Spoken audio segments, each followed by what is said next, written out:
Hello and welcome. It's Nimasa this week, the voice of maritime, your favorite nautical television program. And it's brought to you by the Nigerian Maritime Administration and Safety Agency, the nation's apex regulator and promoter of the shipping industry. My name is Ubongesien, and it's always a pleasure to be your guide on this voyage.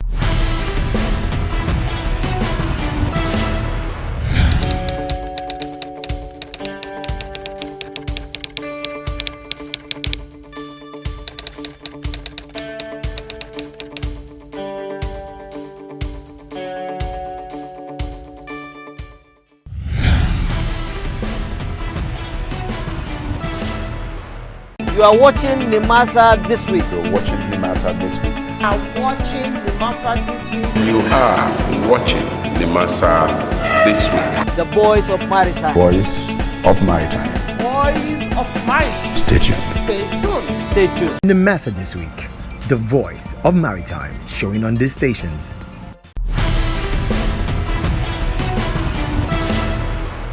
Welcome back. It's still Nimasa this week, the voice of maritime, and we hope you are preparing to join us for the maiden annual lecture of the Institute of Maritime Studies at the University of Lagos, where the DG of Nimasa, Dr. Bashir Jamo, will be delivering the lecture titled From Crude to Blue, Nigeria's Blue Economy, the Imperative of Maritime Domain Awareness and Good Governance. As always on the program, we have the DG's diary, we have a nautical chart for you, and our other regulars. So if you're ready, let's anchor away.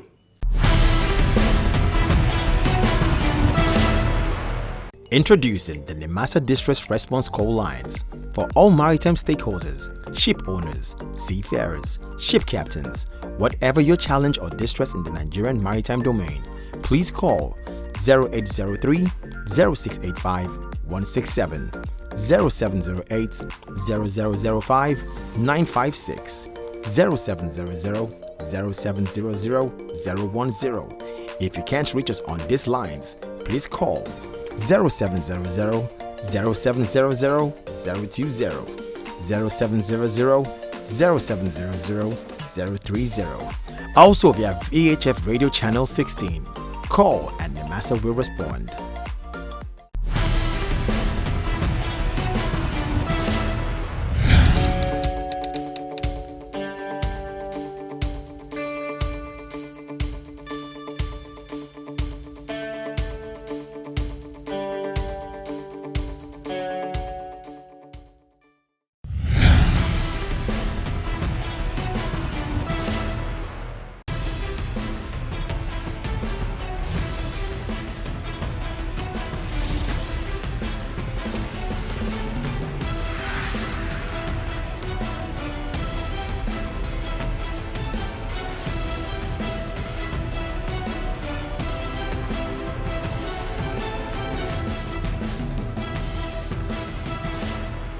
The Director General of the Nigerian Maritime Administration and Safety Agency, Nimasa, Dr. Bashir Jamo, has signed the Memorandum of Understanding Renewal with the President of the World Maritime University, Dr. Cleopatra Dumbai Henry, to expand the continuity of human capacity development for the Nigerian maritime sector.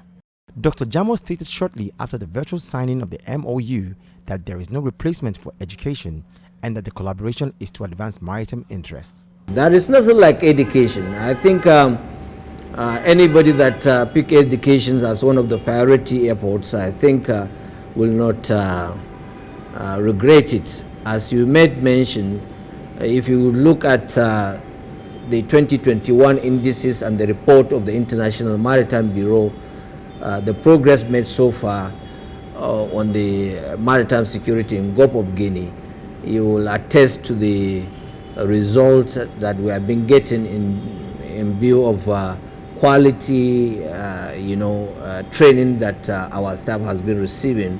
Dr. Jamo took the opportunity to reveal that the agency is well on its way to establishing a regional maritime safety and security research center to help with research. The center will be in charge of developing capacity in 25 African countries. As a result of that, I am happy to announce that we are building regional maritime safety and security training center, which will take care of 25 countries in the Gulf of Guinea.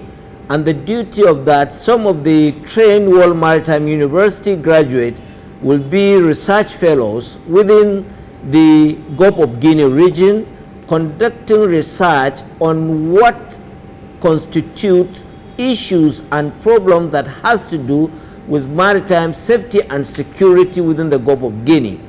And the findings will be shared among the countries in the Gulf of Guinea to find the lasting solution of issues pertaining search and rescue, safety and security within the maritime domain in the Gulf of Guinea. I really thank you and thank Sasakawa Foundation and thank the management of the World Maritime University, and assure you of our own continued commitments and cooperations in terms of ensuring have a better productive workforce in terms of professionalism in the maritime industry. According to the World Maritime University President, Dr. Cleopatra, the current initiative is designed to improve the security of the Gulf of Guinea and to ensure that Nimasa is well equipped with expert staff in order to make significant strides. She praised Nigerian students who had attended university, praised the arrangement, and stated that Nimasa was one of the World Maritime University's earliest supporters. As a result, she noted that the project backs up the World Maritime University's commitment to the United Nations Sustainable Development Goals. Nigeria leads, others follow. We are delighted to be associated with Nimasa, and it works beyond national boundaries so as to have a significant effect on the whole region, she said. Dr. Cleopatra expressed her enthusiasm towards a fruitful outcome of collaborative efforts between the World Maritime University and the Nigerian Maritime Administration and Safety Agency. Nigeria is a leader. It leads, and that way it empowers and enables others to follow.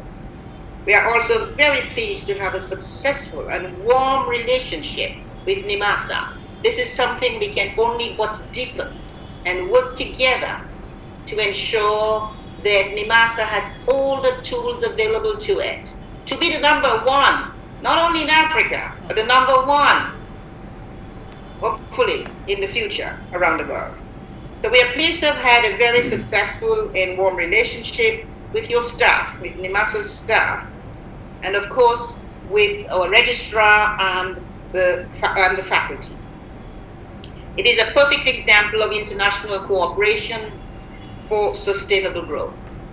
I look forward very, very much to the fruitful outcomes of our collaborative efforts between WMU and Nimasa as articulated in the Memorandum of Understanding and based on the principles of equity, reciprocity, and mutual benefit. The arrangement covers maritime education, training, research, and capacity building for Nimasa officers, with the agency funding at least 10 officers to study MSc in Maritime Affairs program in Malmö, Sweden each year. Nimasa will also finance at least one officer per year to study in the World Maritime University. Meanwhile, the Director General of Nimasa, Dr. Bashir Jamo, on behalf of the Government Board, the government, and people of Nigeria, appreciated the SAC Power Foundation for our continued fellowship support to some of our students. On behalf of the Governing Board and the government and people of Nigeria, to Sasakawa Foundation that continue to give us a kind of helping hand in terms of fellowship for some of our own students. The Nigerian government and the Nigerian people, they greatly appreciate that. Over the years, we have been the beneficiaries of this Sasakawa Foundation scholarship. It's been of tremendous help to the people and the government of Nigeria.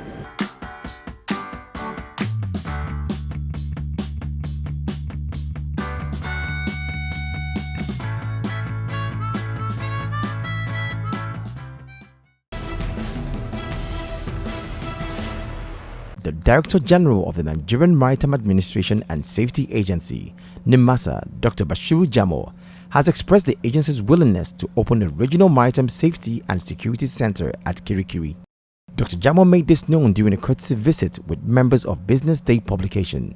According to the DG, the Regional Maritime Safety and Security Center will be known for excellence in terms of research. Regional Maritime Safety and Security Center is going to be a center of excellence in terms of research that borders on maritime safety, maritime security, search and rescue within the Gulf of Guinea.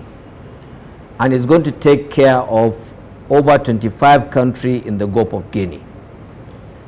And part of the mandate of that center is to conduct research to find out the challenges and problems that we are experiencing in terms of maritime safety and security or search and rescue in the Gulf of Guinea. As you are aware, all the countries, they have different reasons and different challenges that bring about the issue of safety or security in those countries. So it is the hope that that institute will take the lead in conducting research by finding out what exactly is happening in the Gulf of Guinea. And therefore, we will now have to approach the different countries' leaders to tell them that these are the outcome of the research we are conducting, and these are the recommendation and solution we feel that you will have to take charge so that we can have peaceful Gulf of Guinea. The DG said the agency will continue to collaborate with member countries in the Gulf of Guinea. Now, in so doing, we will continue to collaborate with the member countries of the Gulf of Guinea. Four things will form part of that collaboration. We will have to coordinate, collaborate, cooperate, and communicate with each other in terms of what exactly is happening in terms of maritime security. With this, we are reaping the dividend of the benefits of the training at World Maritime University, he said. We are reaping the dividend of the benefit of the training we are making in the World Maritime University, as well as collaborations, cooperation, coordination with other stakeholders, especially the Nigerian Navy. Today, Nigeria stands tall. In the third quarter, the Asian Gulf around Gulf of Malacca, they seems to have more higher attacks even than Nigeria. Therefore, we continue to struggle and fight for the reduction of the war risk insurance premium. And I'm happy to announce that in January, I was in UK, we have a little reduction in terms of war risk insurance that we are experiencing in Nigeria because of the insecurity. Yeah. This is as a result of the achievement recorded in the Gulf of Guinea in terms of insecurity within the region. The DG reassured members of the Business Day publication of the agency's continued commitment towards ensuring maximum cooperation in achieving the conference. The mission of the Business Day in this direction is apt and is timely. And I would like to assure you that we will do our possible best to make sure that we give our own maximum cooperation towards the achievement of this conference. According to Dr. Jamo, the Nigerian maritime industry remains the least to be annexed optimally in terms of economic benefits of the industry. I believe we are yet to tap the maximum that we're supposed to tap in the Nigerian maritime industry. Nigerian maritime industry remains the least to be harnessed optimally in terms of the economic benefits of the industry. If you compare it with banking or finance industry, oil and gas industry, manufacturing industry, and you go to even real estate industry, you find that the maritime industry were still lacking behind. So with your own help and assistance in bringing this kind of conference, we will take a different segment of the maritime industry and see how we can showcase it and make the world be aware of what we are doing and what they are supposed to contribute in terms of investment.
2021 was challenging in some aspects because of the pandemic. Of course, that affected a lot of voyaging, where vessels come in and go out.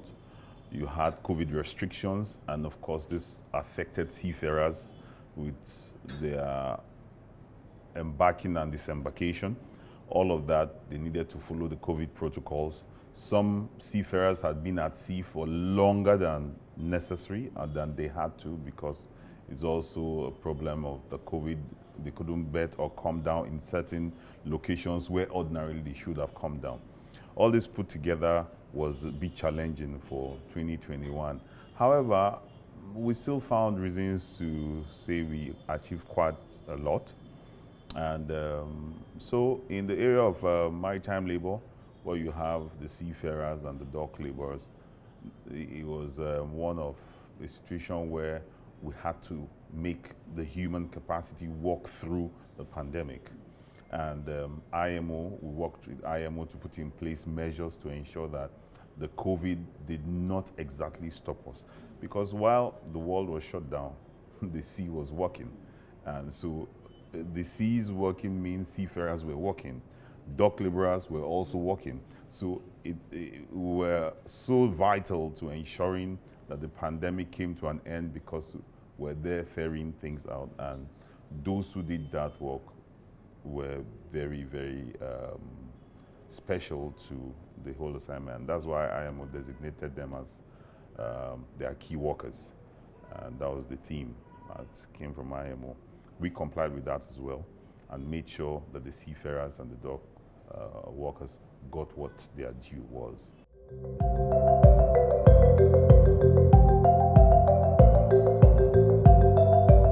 Managing the expectation is simple. First, you need to understand the concept behind it. Because when I resumed, when I was approached with the CVFF, the thinking of the average stakeholder is that it is a contributory scheme, like SUSU, where you put, then we'll collect. I said, no, that is not what it is. That's the idea some people have about the CVFF. No, it's far from it.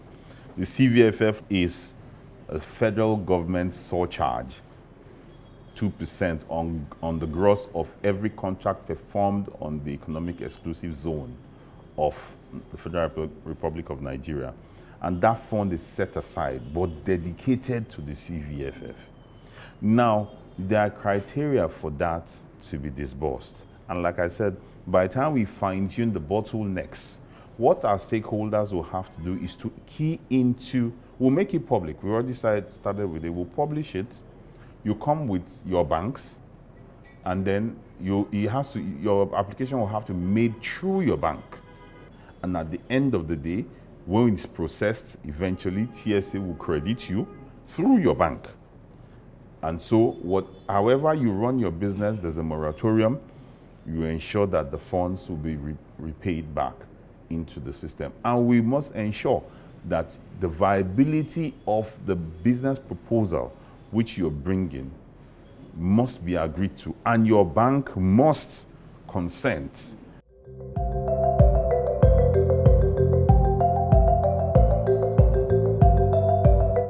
We are working with the Maritime Workers Union very cordially.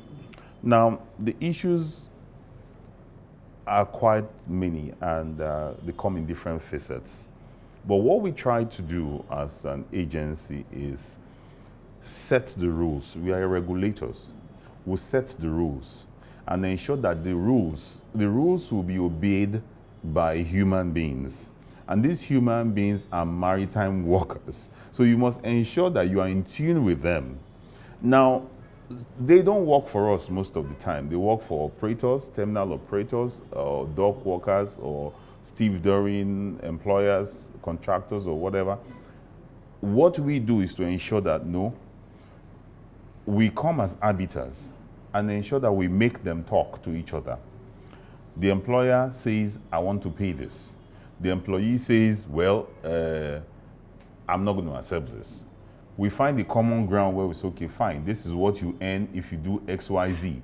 And we ensure there's an agreement. Everybody you shake your hands, pen, paper, and we sign as witnesses that we convoked the meeting. And that is one way of keeping the peace. There's other CBAs which also involves the seafarers. You also have to go the extra mile, but that is between them and the employer. And we, as Nimasa, the law enjoins us that for every seafarer that goes to get an employment, you must inform Nimasa. So if a dispute arises tomorrow, Nimasa will ensure that your rights are protected. Now, some seafarers don't inform Nimasa, and then they go ahead and get engaged. Then tomorrow the trouble comes and they start running to Nimasa. We will still have not turned anybody back, but you must first comply with the original rules of ensuring that you inform Nimasa that you are now employed here. So now, Mawun is the body that sees to all the seafarers and the dock workers that there's cordiality in their places of work and their welfare. Whether have we got the best of cooperation from Mawun? Yes, we have. Have we also ensured that we also give them the best of backing when the need arises? Yes, we also have.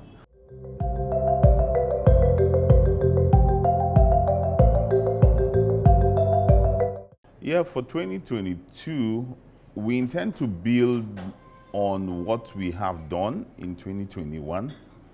However, we intend to, building on it is part of the strategies we are going to bring into place by ensuring there is very serious enforcement, because basically we are implementing the Cabotage Act 2003. And implementation of an act means you enforce the act. You must put in place measures to ensure that there's due compliance or substantial compliance with the act. This is what the drive that the Directorate will have to face in this 2022.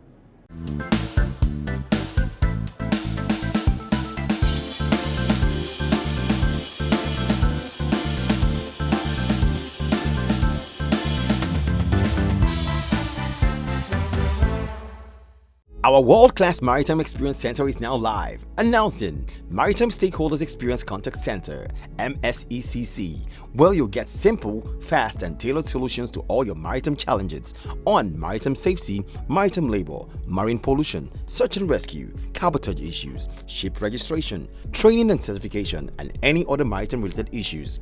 Contact us via the polling channels 23401 630 9590.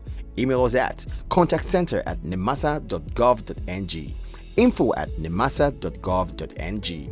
Chat with us www.nimasa.gov.ng and on Facebook at Nimasa Official. Let's resolve all your maritime related issues.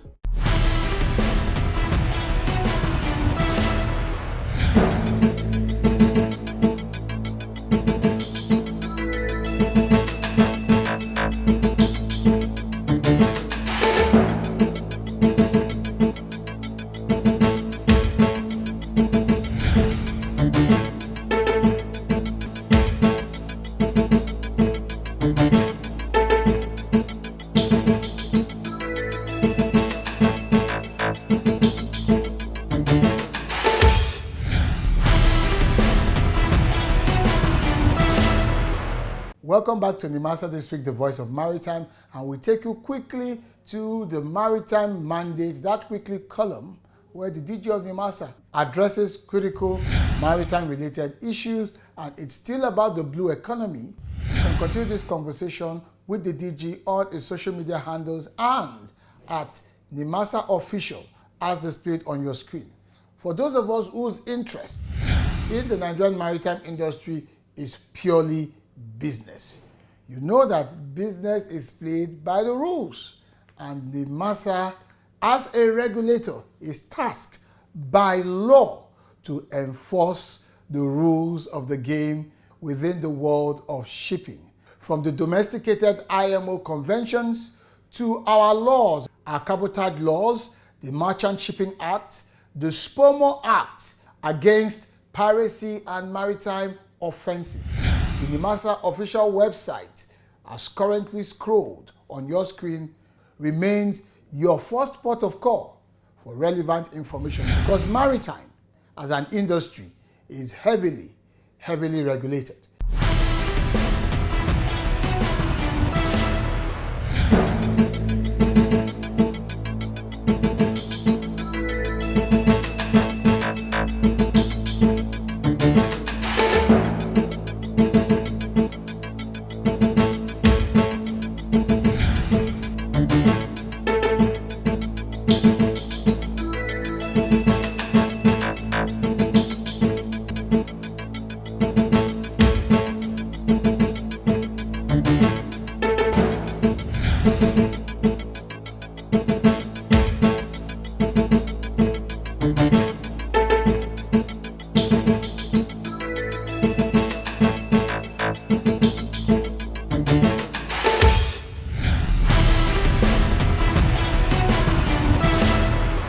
Here's thanking you for watching today's episode of the program, and we hope it's been educative and enlightening. Do remember that a ship that sails without a compass ultimately gets lost at sea. Ensure you have a compass guiding all of your activities as a person. You really don't want to get lost.